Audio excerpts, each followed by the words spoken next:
ਸਤਿ ਸ਼੍ਰੀ ਅਕਾਲ ਜੀ ਸਾਰਿਆਂ ਨੂੰ। ਪੰਜਾਬ ਸਟੱਡੀ ਹੱਬ ਦੇ ਚੈਨਲ ਦੇ ਵਿੱਚ ਆਪ ਸਭ ਦਾ ਸਵਾਗਤ ਹੈ।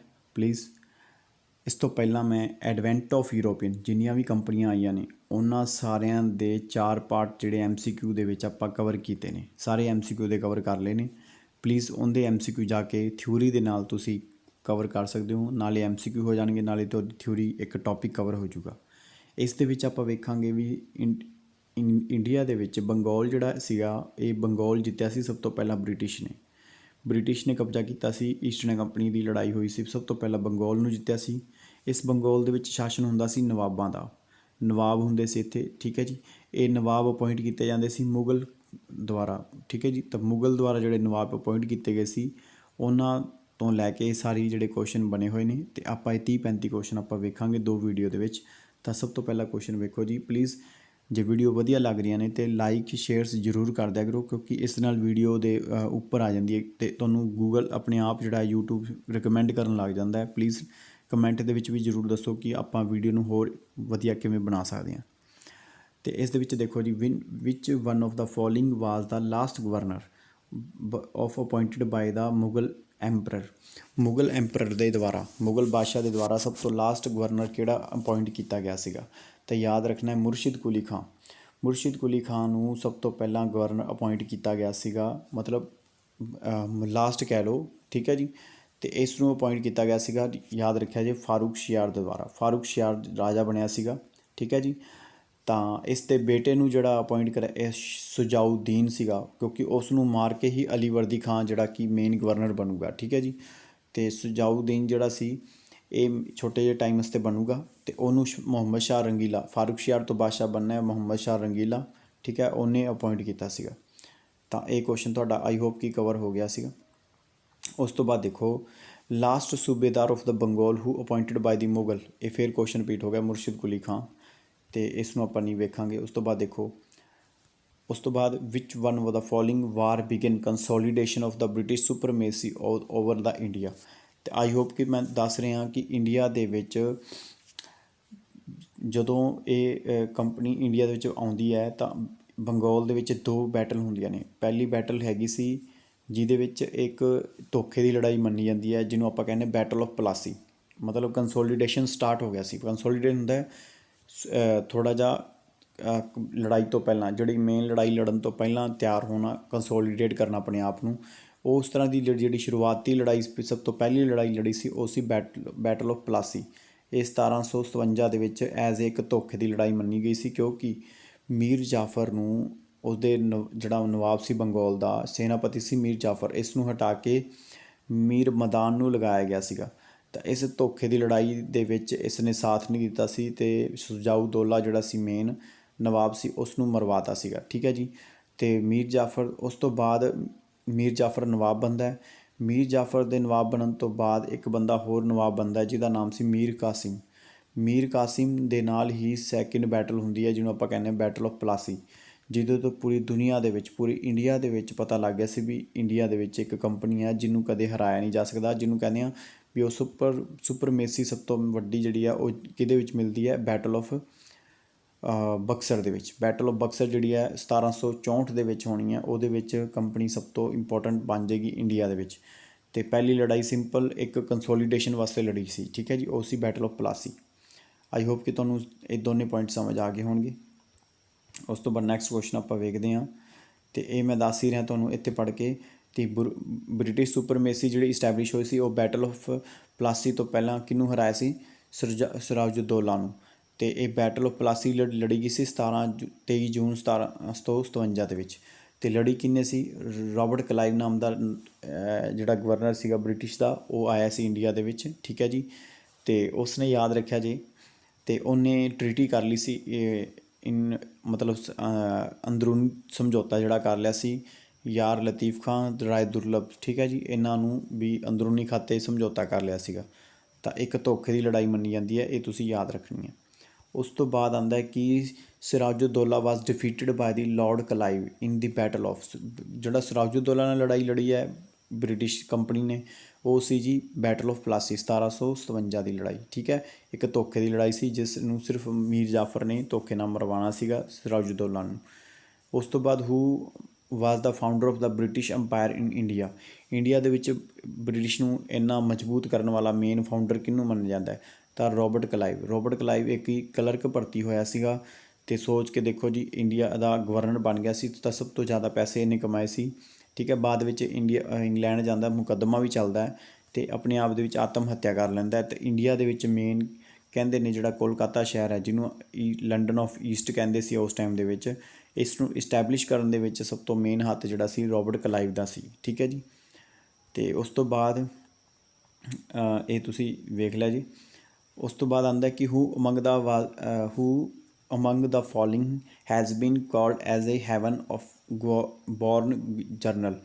ਮਤਲਬ ਇੰਡੀਆ ਦੇ ਵਿੱਚ ਉਹ ਕਿਹੜਾ ਗਵਰਨਰ ਜਨਰਲ ਸੀ ਜਿਹੜਾ ਕਿ ਇੰਗਲੈਂਡ ਵਾਸਤੇ ਸਭ ਤੋਂ ਮੇਨ ਮੰਨਿਆ ਗਿਆ, ਜਿਹਨੇ ਇੰਡੀਆ 'ਚ ਇਸਟੈਬਲਿਸ਼ ਕੀਤਾ? ਉਹ ਰੋਬਰਟ ਕਲਾਈਵ ਵਾਲਾ ਹੀ ਕੁਐਸਚਨ ਹੈ, ਦੁਬਾਰਾ ਰਿਪੀਟ ਹੋ ਗਿਆ, ਤੁਸੀਂ ਇਹਨੂੰ ਦੁਬਾਰਾ ਵੇਖ ਸਕਦੇ ਹੋ। ਤਾਂ ਇਸ ਦੇ ਵਿੱਚ ਦੇਖੋ, ਰੋਬਰਟ ਕਲਾਈਵ ਜਿਹੜਾ ਸੀ ਗਵਰਨਰ ਸੀਗਾ, ਇਹ 2 ਵਾਰੀ ਇੰਡੀਆ 'ਚ ਗਵਰਨਰ ਬਣਿਆ, ਇਹ ਵੀ ਤੁਸੀਂ ਯਾਦ ਰੱਖਣਾ ਹੈ। ਜਿਵੇਂ ਕਿ ਵਾਸਕੋ ਡੀ ਗਾਮਾ ਇੰਡੀਆ 'ਚ ਕਿੰਨੀ ਵਾਰੀ ਆਇਆ ਸੀ? 3 ਵਾਰੀ। ਤਾਂ ਰੋਬਰਟ ਕਲਾਈਵ ਇੰਡੀਆ 'ਚ ਗਵਰਨਰ ਬਣਦਾ ਹੈ 2 ਵਾਰੀ। ਇਸ ਤਰ੍ਹਾਂ ਕੁਐਸਚਨ ਤੁਸੀਂ ਯਾਦ ਰੱਖ ਸਕਦੇ ਹੋ, ਕਿਉਂਕਿ ਇਹਦੇ ਵਿੱਚ ਦੋਨੇ ਵਾਰੀ ਜਿਹੜੀ ਸਮਝੌਤਾ ਹੈ, ਬੈਟਲ ਆਫ ਪਲਾਸੀ ਤੋਂ ਬਾਅਦ ਜਿਹੜਾ ਸਮਝੌਤਾ ਕਰਨਾ ਹੈ ਉਹ ਵੀ ਰੋਬਰਟ ਕਲਾਈਵ ਨੇ ਕੀਤਾ ਸੀ। ਉਸ ਤੋਂ ਬਾਅਦ ਬੈਟਲ ਆਫ ਬਕਸਰ ਜਿਹੜੀ ਹੋਣੀ ਹੈ 1764 ਵਾਲੀ, ਉਹਦੇ ਵਿੱਚ ਵੀ ਸਮਝੌਤਾ ਜਿਹੜਾ ਕਰਨਾ ਹੈ ਉਹ ਵੀ ਰੋਬਰਟ ਕਲਾਈਵ ਨੂੰ ਕਰਨ ਵਾਸਤੇ ਭੇਜਿਆ ਜਾਊਗਾ। ਠੀਕ ਹੈ ਜੀ, ਇਹ ਤੁਸੀਂ ਯਾਦ ਰੱਖਣਾ ਹੈ। ਅਤੇ ਉਸ ਤੋਂ ਬਾਅਦ ਆਉਂਦਾ ਹੈ who founded the Asiatic society of Bengal in Calcutta 1784 ਦੇ ਵਿੱਚ। ਦੇਖੋ ਇੰਡੀਆ ਦੇ ਵਿੱਚ ਨਾ ਜਦੋਂ ਬੰਗਾਲ ਜਿੱਤ ਲਿਆ ਸੀ ਨਾ, ਤਾਂ ਬੰਗਾਲ ਦੇ ਵਿੱਚ ਇੱਕ ਟੈਂਪਰੇਰੀ ਸਰਕਾਰ ਬਣਾਈ ਗਈ ਸੀ ਬ੍ਰਿਟਿਸ਼ ਕੰਪਨੀ ਦੇ ਦੁਆਰਾ, ਵੀ ਮੁਖੌਟੇ ਦੇ ਰੂਪ ਦੇ ਵਿੱਚ ਨਵਾਬ ਨੂੰ ਅੱਗੇ ਕਰ ਦਿੰਦੇ ਸੀ ਅਤੇ ਸਾਰਾ ਪੈਸੇ ਵਾਲਾ ਜਿਹੜਾ ਸਿਸਟਮ ਸੀ ਫਾਈਨੈਂਸ਼ੀਅਲ, ਉਹ ਆਪਣੇ ਕੋਲ ਰੱਖਦੇ ਸੀ, ਜਿਸ ਕਰਕੇ ਬੰਗਾਲ ਦੇ ਵਿੱਚ ਨਾ ਬਹੁਤ ਹੀ ਸਿਸਟਮ ਖਰਾਬ ਹੋ ਚੁੱਕਿਆ ਸੀ। ਅਤੇ ਬੰਗਾਲ ਦੇ ਵਿੱਚ ਜਿਹੜੀ ਕਾਨੂੰਨ ਵਿਵਸਥਾ ਖਰਾਬ ਹੋ ਗਈ ਸੀ, ਜਿਸ ਕਰਕੇ ਬੰਗਾਲ ਦੇ ਵਿੱਚ ਕਾਨੂੰਨ ਵਿਵਸਥਾ ਨੂੰ ਸਹੀ ਕਰਨ ਵਾਸਤੇ ਅਤੇ ਇੱਕ ਨੇ ਜੱਜ ਸੀਗੇ, ਉਹਨਾਂ ਨੂੰ ਬੁਲਾਇਆ ਗਿਆ ਸੀ। ਤਾਂ ਉਹਨਾਂ ਨੇ ਇੰਡੀਆ ਦੇ ਵਿੱਚ ਆ ਕੇ ਇੰਡੀਆ ਦੇ ਹਿੰਦੂ ਕੋਡ ਜਿਹੜੇ ਸੀ, ਇੰਡੀਆ ਦੀ ਜਿਹੜੀ ਕਿਤਾਬਾਂ ਸੀ ਮੁਸਲਿਮ ਦੀਆਂ, ਇਹ ਸਾਰੀਆਂ ਨੂੰ ਟਰਾਂਸਲੇਟ ਕਰਨ ਵਾਸਤੇ ਇੱਕ ਸੁਸਾਇਟੀ ਬਣਾਈ ਸੀ। ਇਹ ਸੁਸਾਇਟੀ ਜਿਹੜੀ ਹੈਗੀ ਸੀ ਉਹ ਬਣਵਾਈ ਗਈ ਸੀ ਵਿਲੀਅਮ ਜੋਨਸ ਦੇ ਦੁਆਰਾ। ਇੱਕ ਯੰਗ ਜੱਜ ਸੀਗਾ, ਇਹਨੂੰ ਪੜ੍ਹਨ ਦਾ ਬੜਾ ਸ਼ੌਂਕ ਸੀ। ਠੀਕ ਹੈ ਜੀ, ਇਹ ਤੁਸੀਂ ਯਾਦ ਰੱਖਣਾ। ਵਿਲੀਅਮ ਜੋਨਸ ਨੇ 1784 ਦੇ ਵਿੱਚ ਏਸ਼ੀਆਟਿਕ ਸੁਸਾਇਟੀ ਆਫ ਬੰਗਾਲ ਬਣਾਈ ਸੀ, ਵਿਲੀਅਮ ਜੋਨਸ। ਆਈ ਹੋਪ ਕਿ ਤੁਹਾਨੂੰ ਸਮਝ ਆ ਗਿਆ ਹੋਵੇਗਾ ਕੁਐਸਚਨ। ਅਤੇ ਉਸ ਤੋਂ ਬਾਅਦ ਆਉਂਦਾ ਹੈ ਕੁਐਸਚਨ ਪੇਪਰ ਦੇ ਵਿੱਚ, the battlefield of the Plassey situated ਕਿੱਥੇ ਹੈ? ਬੈਟਲਫੀਲਡ ਆਫ ਪਲਾਸੀ ਜਿਹੜਾ ਹੈ, ਬਕਸਰ ਅਤੇ ਪਲਾਸੀ ਇਹ ਦੋਨੇ ਵੈਸਟ ਬੰਗਾਲ ਦੇ ਵਿੱਚ ਨੇ। ਠੀਕ ਹੈ, ਦੋਨੇ ਯਾਦ ਰੱਖਣੇ ਨੇ, ਵੈਸਟ ਬੰਗਾਲ ਦੇ ਵਿੱਚ ਨੇ, ਕਿਉਂਕਿ ਇਹ ਤੁਸੀਂ ਇਹ ਪੇਪਰ ਦੇ ਵਿੱਚ ਆ ਸਕਦੇ ਨੇ। ਪਲਾਸੀ ਜਿਹੜਾ ਹੈ, ਅੱਜ ਦਾ ਨਾਮ ਪਲਾਸੀ ਹੈ, ਇਹ ਲੋਕੇਟਡ ਹੈ ਜੀ ਭਾਗੀਰਥੀ ਨਦੀ ਹੈ, ਨਾਦੀਆ ਡਿਸਟ੍ਰਿਕਟ ਕਿੱਥੇ ਹੈ ਜੀ? ਇਹ ਮਮਤਾ ਬੈਨਰਜੀ ਦਾ ਜਿਹੜਾ ਚੁਣਾਵ ਖੇਤਰ ਹੈ ਨਾਦੀਆ, ਉੱਥੇ ਹੈ ਜੀ। 23 ਜੂਨ 57 ਨੂੰ ਪਹਿਲੀ ਲੜਾਈ ਹੋਈ ਸੀ ਪਲਾਸੀ ਦੀ, ਜਿਹੜੀ ਕਿ ਰੋਬਰਟ ਕਲਾਈਵ ਦੇ ਵੱਲੋਂ ਬੰਗਾਲ ਦੇ ਨਵਾਬ ਨੂੰ ਹਰਾਇਆ ਗਿਆ ਸੀਗਾ। ਠੀਕ ਹੈ ਜੀ, ਇਹ ਤੁਸੀਂ ਯਾਦ ਰੱਖਣਾ ਹੈ। ਉਸ ਤੋਂ ਬਾਅਦ ਆਉਂਦਾ ਹੈ ਕਿ battle of Palasi was fort in the year. Palasi ਜਿਹੜਾ ਲੜਾਈ ਲੜੀ ਗਈ ਸੀ, ਇਹ 1757 ਦੇ ਵਿੱਚ ਲੜੀ ਗਈ ਸੀ।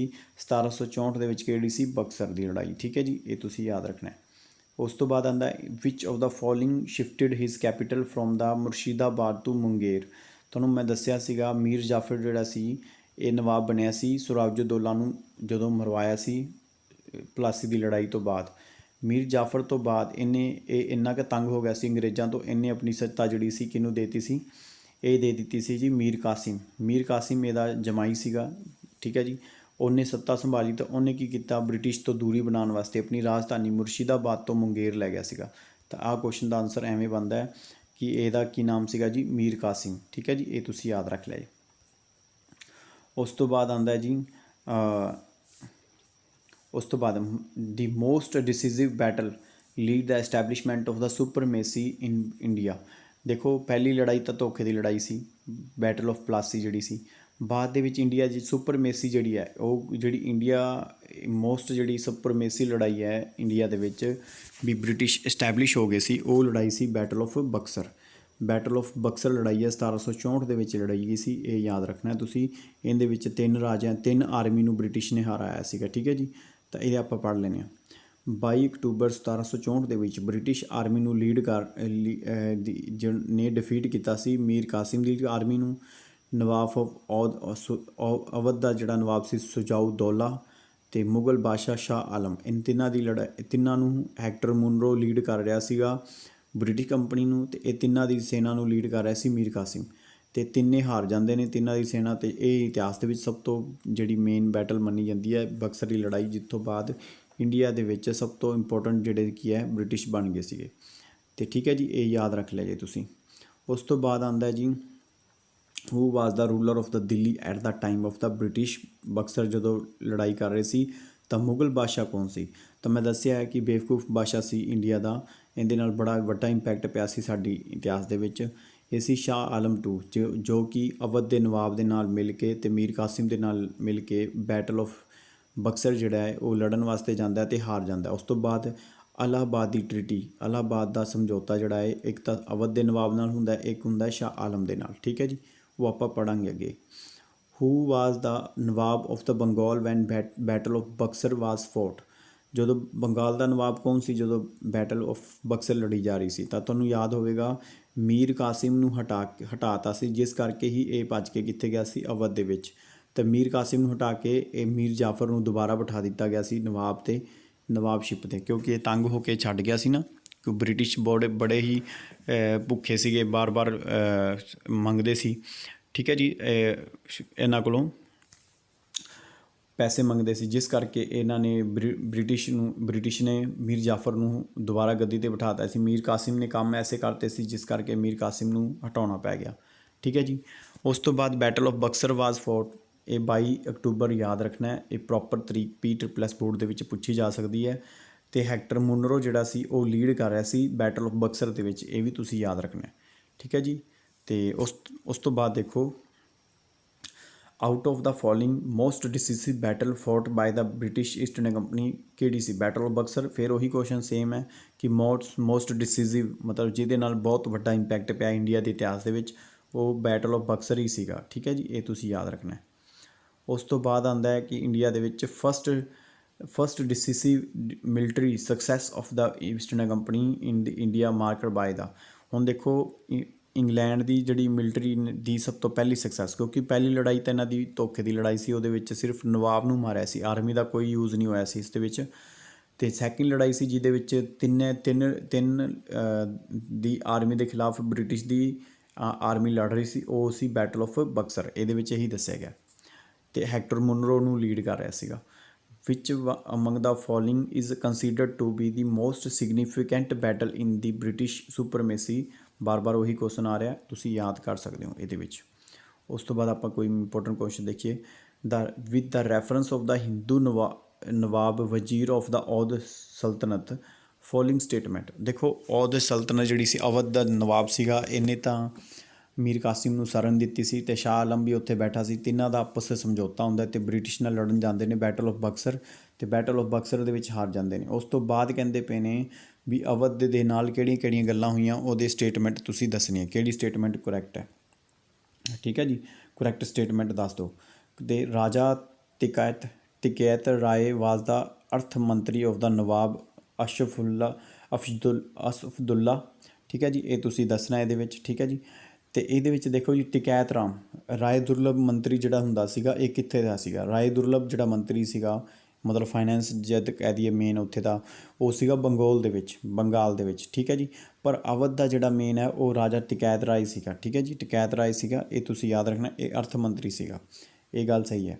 ਯੂਜ਼ਲੀ ਦੇਰ ਵਾਜ਼ ਏ ਸਰਟੇਨ ਹਿੰਦੂ ਕਾਸਟ ਹੂ ਵਰ ਬੀ ਪਲੇਸਡ ਦੀ ਹਾਇਰ ਪੋਜੀਸ਼ਨ ਇਨ ਦੀ ਸਲਤਨਤ ਆਫ ਦਾ ਅਵਧ ਦੇ ਵਿੱਚ ਇਹ ਕੁਛ ਹਿੰਦੂ ਵਧੀਆ ਪੋਸਟਾਂ ਦੇ ਵਿੱਚ। ਦੇਖੋ ਟਿਕੈਤ ਰਾਏ ਦੇ ਨਾਮ ਤੋਂ ਪਤਾ ਲੱਗ ਗਿਆ ਜੀ ਇਹ ਅਰਥ ਮੰਤਰੀ ਹੈ, ਤਾਂ ਇਹ ਇਸ ਤਰ੍ਹਾਂ ਦੀਆਂ ਪੋਸਟਾਂ ਫਿਰ ਹਿੰਦੂਆਂ ਨੂੰ ਦਿੱਤੀ ਗਈ ਸੀਆਂ। ਤਾਂ ਇਹ ਗੱਲ ਸਹੀ ਹੈ ਕਿ ਅਵਧ ਦੇ ਵਿੱਚ ਮੁਸਲਮਾਨਾਂ ਦਾ ਰਾਜ ਸੀਗਾ, ਪਰ ਉਹਨਾਂ ਦੀਆਂ ਜਿਹੜੀਆਂ ਮੇਨ ਪੋਸਟਾਂ 'ਤੇ ਕਈ ਹਿੰਦੂ ਰੂਲਰ ਜਿਹੜੇ ਆ ਬੈਠੇ ਸੀਗੇ। ਠੀਕ ਹੈ ਜੀ, ਇਹ ਗੱਲ ਵੀ ਸਹੀ ਹੈ। ਤਾਂ ਇਹ ਦੋਨੇ ਕੁਐਸਚਨ ਜਿਹੜੇ ਪੁਆਇੰਟ ਨੇ ਸਹੀ ਨੇ।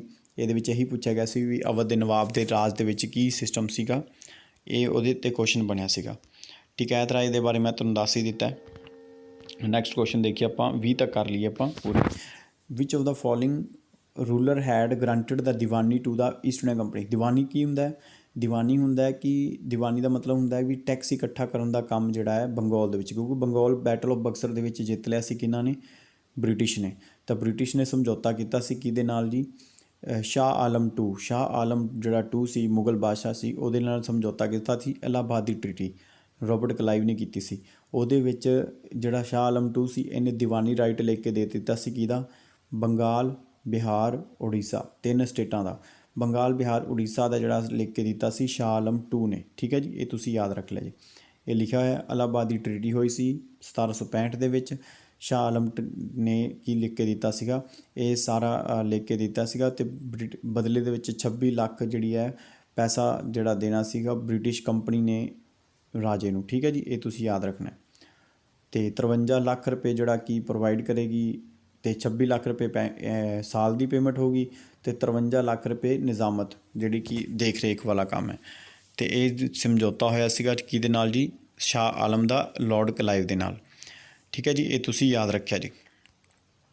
ਉਸ ਤੋਂ ਬਾਅਦ ਹੂ ਗਰਾਂਟਿਡ ਦਾ ਦੀਵਾਨੀ ਰਾਈਟ ਬੰਗਾਲ ਈਸਟਰਨ ਕੰਪਨੀ 1765, ਇਹ ਮੈਂ ਦੱਸ ਹੀ ਦਿੱਤਾ ਮੁਗਲ ਬਾਦਸ਼ਾਹ ਨੇ ਕੀਤੇ ਸੀਗੇ, ਸ਼ਾਹ ਆਲਮ 2 ਨੇ।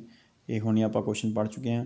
ਇਨ which of the following governor tenure diwani rights of the Bengal, Bihar, Orissa was granted eastern company to Shah Alam by Shah Alam. ਤਾਂ ਲਾਰਡ ਕਲਾਈਵ ਨੇ ਸਮਝੌਤਾ ਕੀਤਾ ਸੀ ਇਲਾਹਾਬਾਦੀ ਟਰੀਟੀ। ਆਈ ਹੋਪ ਕਿ ਦੇਖੋ ਸਾਰੇ ਪੀਸਸ ਦੇ ਵਿੱਚ ਕੁਐਸਚਨ ਆਏ ਹੋਏ ਨੇ। ਅਤੇ ਮਿਲਦੇ ਹਾਂ ਜੀ ਅਗਲੇ 15 ਕੁਐਸਚਨ ਜਿਹੜੇ ਨੇ ਇਸ ਤੋਂ ਰਿਲੇਟਡ ਜਿਹੜੇ ਨੇ ਇਸ ਚੈਪਟਰ ਦੇ, ਤਾਂ ਆਪਾਂ ਅਗਲੀ ਵੀਡੀਓ ਦੇ ਵਿੱਚ ਦੇਖਾਂਗੇ। Thank you for watching. Please like, share, subscribe to others.